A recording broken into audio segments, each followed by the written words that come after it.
যাবে। আমাদের স্বামী স্ত্রী দুজনের থ্যালাসেমিয়ার রোগ আছে। চিকিৎসকের ভাষ্যমতে অনাগত সন্তানের থ্যালাসেমিয়া হওয়ার প্রবল আশঙ্কা আছে। গর্ভস্থ সন্তানের বয়স ৪৫ দিন। এই সন্তান ফেলে দেওয়া যাবে কিনা? প্রথমত, নেহায়েতই শঙ্কার ভিত্তিতে আসলে কোনো গর্ভস্থ সন্তান ফেলে দেওয়া বা নষ্ট করা জায়েজ হবে না।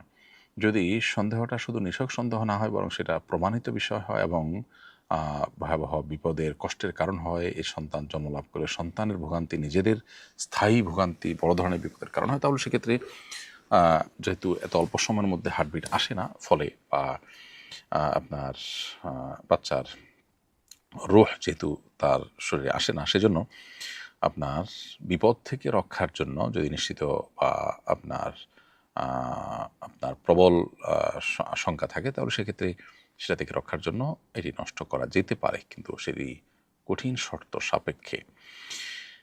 আমার এক